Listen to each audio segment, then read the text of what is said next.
Galang adalah Gilang, sebuah cerpen yang dibacakan oleh penulisnya sendiri. Selamat menikmati.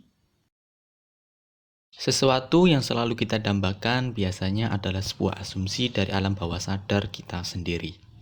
Perlahan tapi pasti keinginan tersebut mendorong kita untuk berusaha mewujudkannya. Meski sekedar ilusi semata, banyak orang tanpa terkecuali aku mau melakukannya. Aku Gilang, punya saudara kembar bernama Galang. Kami seumuran, tumbuh bersama dan berkembang bersama. Kami Upin Ipin versi nyata dengan catatan kami tidak botak seperti dua tuyul tersebut. Kami Nakula Sadewa, kami Masao dan Kazuo Tachibana. Meski secara fisik kami sama, kami berbeda secara emosional. Aku pendiam, sedangkan Galang periang. Hal tersebut tergambar jelas saat kami hendak menghadiri pesta pernikahan sepupu. Kami memakai setelan jas warna hitam dengan dasi kupu-kupu biru tua. Galang dengan pedenya berkata di depan cermin, "Gila, keren banget gue." Aku hanya bisa diam sambil memayungkan bibir. Sejujurnya, aku malas datang ke pesta tersebut. Aku malas mengenakan pakaian super gerah ini. Aku benci dasi kupu-kupu. Galang berbalik melihatku. "Ini pesta penting, Lang. Sekali-kali hadir bolehlah, lu ngeluangin waktu. Ketemu saudara sendiri masa nggak mau?" Galang tahu pikiranku. Dia membenarkan posisi dasi kupu-kupuku yang agak miring. "Lo kan tahu gue nggak pede datang acara ginian," kataku datar. Meski terasa aneh jika bukan karena alasan ibu yang menyuruhku hadir, aku dan Galang harus datang ke pesta tersebut. Biasanya, aku mau datang hanya saat acara ijab kabul saja. Garang menggaruk hidung. "Well, lo saat ini mungkin kurang tepat ngomong gitu. Gak masalah, kedepannya lo bisa perlahan belajar yakin sama diri lo sendiri. Ini yang membedakan kami."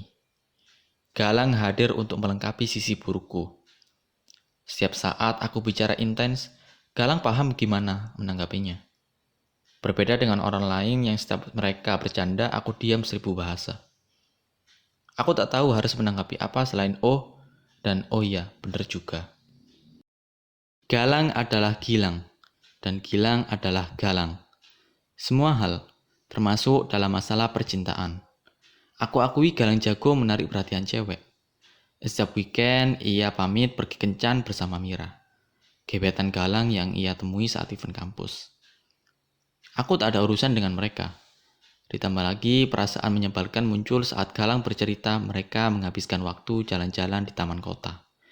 Lalu menonton bioskop romantis dan diakhiri Galang mengantarkan Mira pulang ke rumahnya. Hambar. Atau mungkin aku yang iri. "Tanggal 17, gue keluar sama Mira lagi ya," katanya dia pengen ditemani beli tas. Galang merebahkan dirinya ke kasur. Aku sibuk dengan laptop. Kerjakan tugas untuk laporan minggu depan. "Mira suka wangi parfum lo. Gue pinjam lagi ya?" "Iya," kataku. "Lo ngapain sih malam minggu gini sibuk mulu? Keluar kek." Galang mendekatkan dirinya ke meja. Tugas Pak Bambang," kataku. "Oh, disuruh buat ulang?" tanya Galang. "Enggak, ini lagi ngerjain." "Sampai kapan?" tanya Galang. "Pertanyaan bodoh macam apa itu?" tanyaku balik.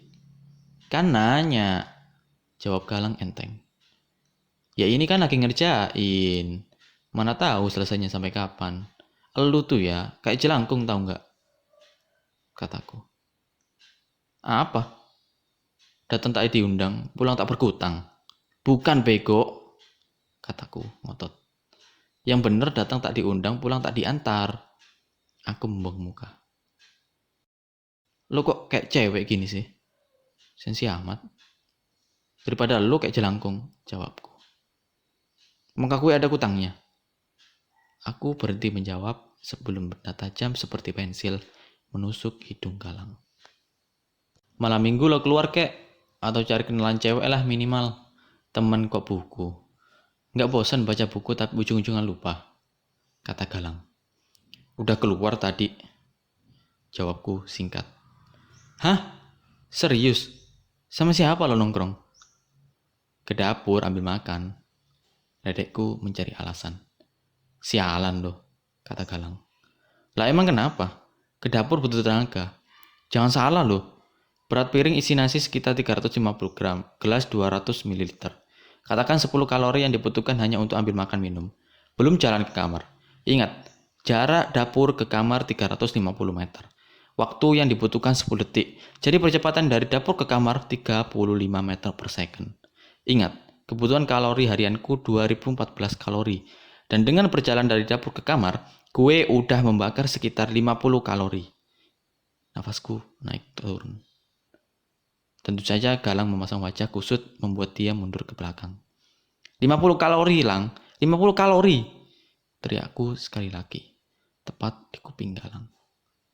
Galang memegangi pundakku dan berkata lemah, Mas, ada darah di kuping saya. Aku tertawa. Sialan emang Galang. Tidak berselang lama, tidak ada angin, tidak ada hujan. Beberapa hari setelahnya, ada seorang cewek tiba-tiba WhatsApp malam hari. Entah dari mana ia mendapatkan nomor teleponku. Awalnya aku curiga ini ulah Galang. Tapi saat kutanya, ia berani bersumpah itu bukan perbuatannya. Bukan gue, Lang. Serius. Matanya tidak berkedip. Aku hafal betul jika Galang berbohong, mata kirinya berkedip beberapa kali.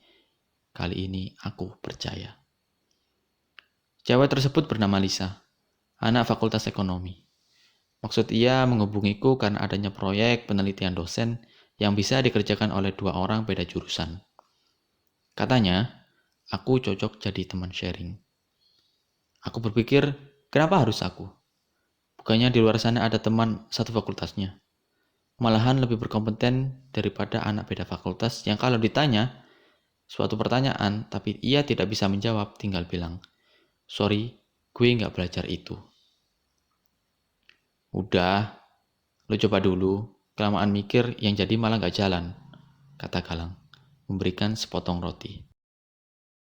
Sebelum jalan harus mikir dulu, jawabku. Tapi kadang yang dipikirkan nggak sesuai dengan perkiraan. Aku tertegun. Sambil memakan potongan roti, aku mulai menyalakan laptop seperti biasa.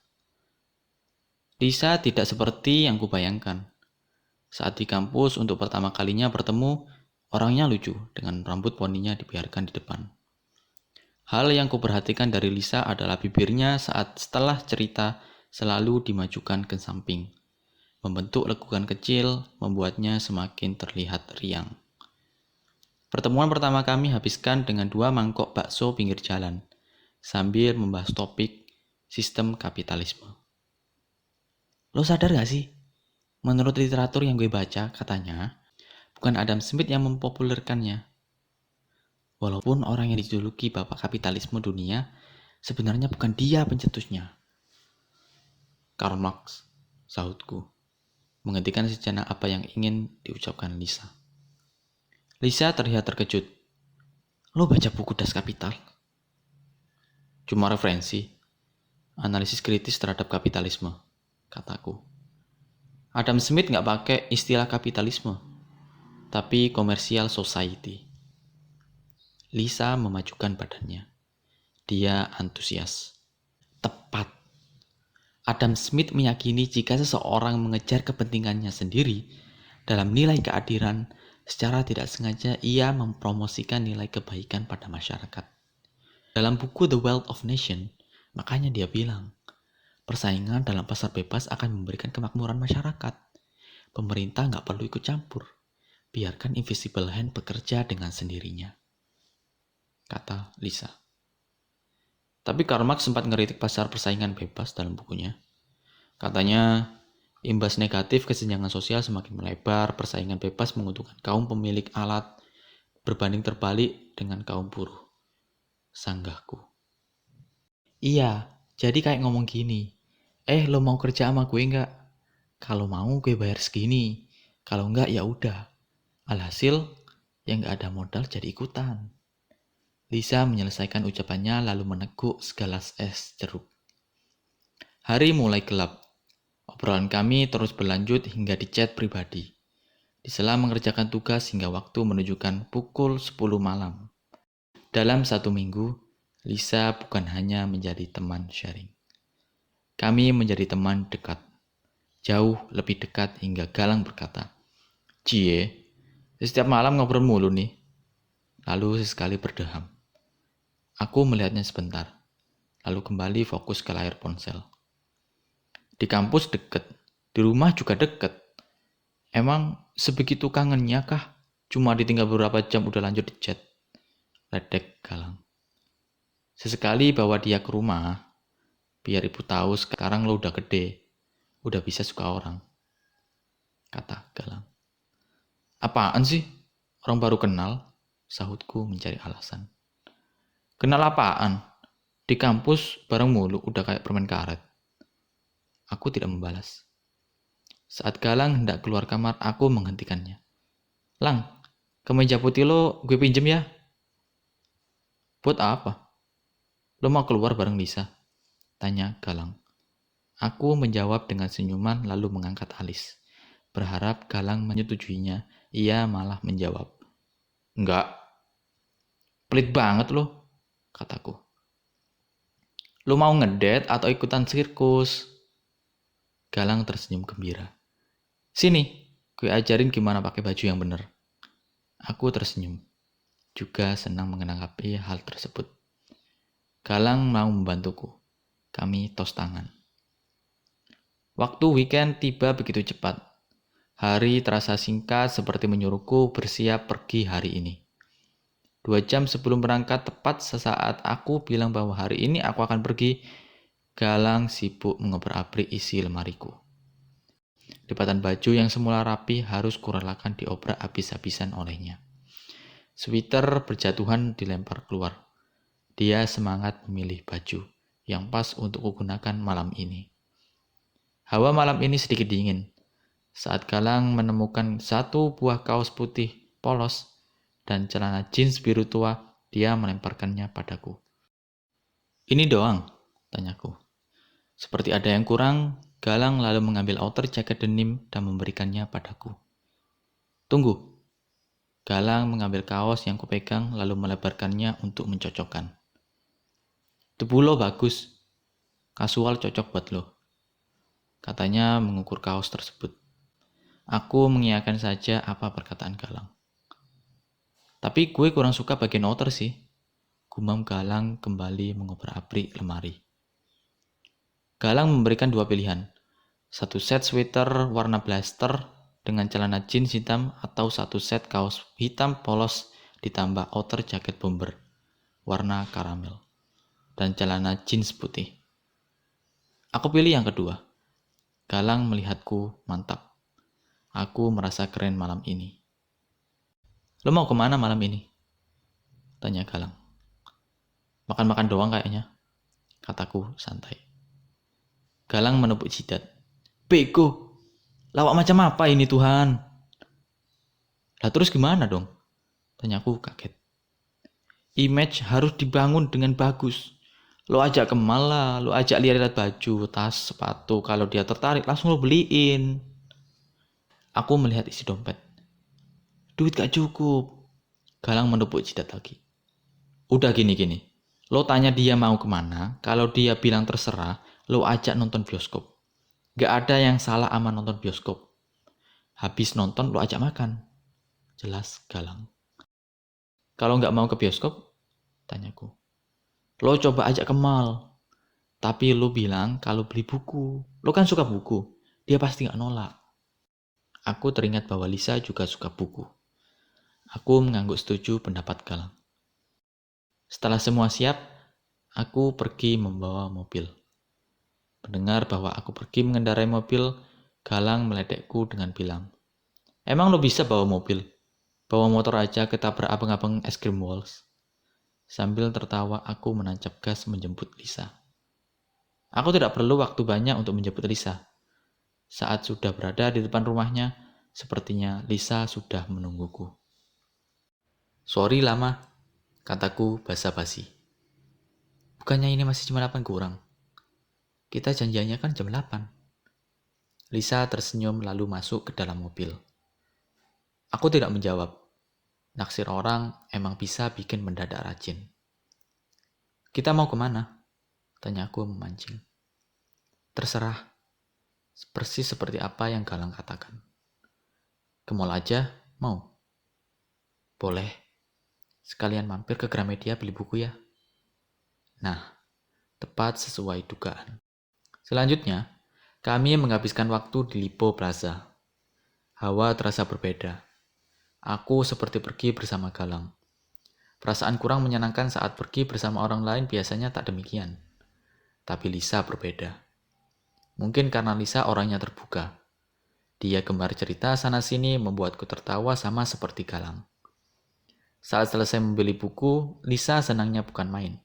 Katanya buku tersebut adalah lanjutan series buku kesukaannya. Dia bercerita kalau buku pertamanya lah alasan dibalik dia suka pelajaran ekonomi. Baginya, ekonomi adalah seni berpikir dunia. Lisa mengatakan ekonomi bukan hanya seputar hubungan antara harga dan barang pada fungsi penawaran selalu berbanding lurus, atau seputar optimalisasi pasar barang pendapatan marginal sama dengan biaya marginal. Baginya, ekonomi lebih dari itu semua. Perasaan nyaman saat bertemu orang lain jarang kudapatkan seperti ini. Aku pun menanggapi cerita Lisa dengan mengatakan bagus untuknya lebih mencintai dan mendalami suatu ilmu. Karena pada dasarnya tidak ada ilmu yang tidak berguna. Yang ada hanya kita bisa memanfaatkannya sebaik mungkin atau tidak. "Benar," kata Lisa. Aku menyerahkan satu minuman cappuccino yang sudah kupesan kepada Lisa. "Mau makan?" "Boleh." "Junk food?" tanyaku. Lisa menolak. "Pinggir jalan aja, kayak biasa. Nasi goreng." Aku tersenyum. Sepertinya aku mengurungkan niat saat pulang nanti cerita ke Galang kalau jalan-jalanku hari ini tidak kuhabiskan dengan menonton bioskop atau makan di restoran. Melainkan sedikit banyak ngobrol di pinggir jalan setelah 2 jam dari Gramedia. Jam menunjukkan pukul 11 malam. Lampu teras rumah dimatikan. Hanya beberapa yang masih nyala. Terdengar sayup-sayup suara di pos ronda. Aku turun dari mobil lalu membuka garasi. Setelah mengunci kembali pintu garasi, suara seseorang dari belakang tiba-tiba mengagetkanku. "Udah dikunci?" "Udah, Bu." Itu ibu. Ia masih belum tidur. Biasanya pukul 9 ibu sudah terlelap tidur di kamarnya. "Kamu dari mana?" tanya ibu. Aku hanya diam tidak menjawab. "Jawab, Gilang." Suara ibu agak tinggi. Keluar sama temen, Bu." Mendengar hal itu, ibu terlihat sedikit marah. "Ibu kan udah bilang, kamu masih tahap pemulihan. Kamu harus minum obat." "Gilang udah paham mana yang asli, mana yang halusinasi, Bu.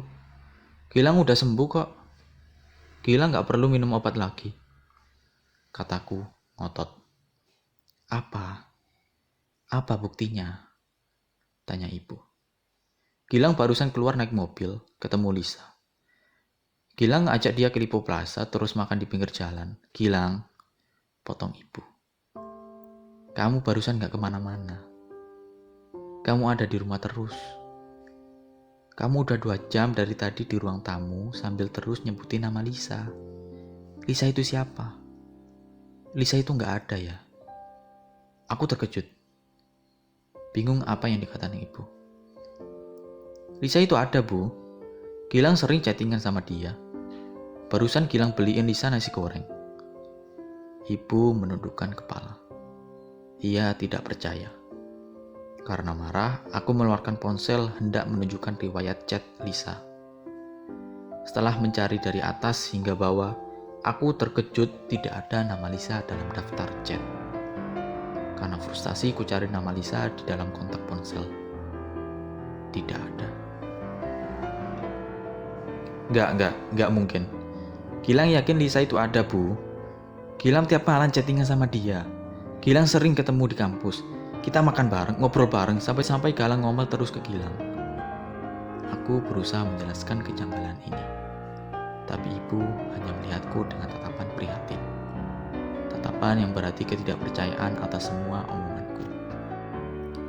Kamu gak pernah kuliah, Gilang. Kamu selalu di rumah terus sebulan terakhir. Kamu selalu sibuk di kamar dan jarang keluar. Ibu memegang pundakku. Enggak. Ini enggak bener. Ini nyata. Galang itu enggak ada, Gilang. Galang itu kamu. Galang, Lisa, Mira, itu halusinasimu. Aku tidak percaya. Ini, aku membela. Galang yang nyiapin pakaian ini, Bu. Galang yang nyiapin pakaian ini untuk Gilang pergi bersama Lisa malam ini. Ibu menjawab lirih. Itu kamu, Gilang. Itu kamu sendiri yang nyiapin. Gilang itu kamu. Galang itu kamu. Galang itu kamu yang berhalusinasi setiap weekend pergi keluar bersama Mira. Kamu udah cerita ini berulang kali sama ibu. Ibu mengambil ponsel dari tanganku. Pikiranku kacau. Masih mencerna semua kegilaan ini. Aku bingung. Siapa? Siapa yang sebenarnya halusinasi? Aku tidak kuliah. Jelas-jelas aku masuk kampus ternama dan ambil jurusan kedokteran. Masa ibu gak tahu? Dengan mata yang berkaca-kaca, aku berkata pada ibu. Galang itu ada, Bu. Galang itu saudara kembarku. Ibu menggelengkan kepala. Galang! Teriakku memanggil Galang di lantai atas. Aku yakin dia tengah bermain gitar di balkon. Galang! Sini, Lang. Ibu manggil. Tidak ada jawaban. Aku refleks menggaruk hidung. Ibu mendekat ke arahku. Dia tiba-tiba memelukku. Ibu berbisik ke telingaku. Besok kita pergi. Ini sudah waktunya kontrol. Suaraku terbata-bata. Mendadak nafasku naik turun. Segera aku meninggalkan ibu pergi ke kamar. Galang! Galang! Teriakku mencari Galang. Kosong. Tidak ada siapapun di kamar. Di balkon juga tidak ada. Tanganku tiba-tiba gemetar, perasaanku mulai cemas. Aku menyalakan lampu kamar lalu mencari sebuah kotak obat di dalam lemari. Ini bahaya. Mendadak langit-langit kamar berubah menjadi hitam. Ada suara cakaran di dinding, panikku mulai kambuh, udara terasa dingin. Segera aku keluarkan 2 biji pil lalu ketukuk dengan sisa tenaga secepat mungkin. Aku roboh di kasur. Mencoba mengatur nafas kembali, dalam hitungan menit suasana kembali normal. Tapi pikiranku pergi entah kemana. Tanganku tidak lagi bergetar, kakiku dapat kuluruskan dengan sempurna. Aku berusaha melupakan kejadian barusan. 15 menit berlalu, aku tidur karena efek samping obat penenang. Halusinasi. Selama ini apakah aku masih terjebak dalam dunia itu? Kupikir aku sudah bisa mengatasinya. Kupikir hidupku sudah sempurna dengan hadirnya Galang dan Lisa. Kupikir aku tidak lagi mengidap skizofrenia.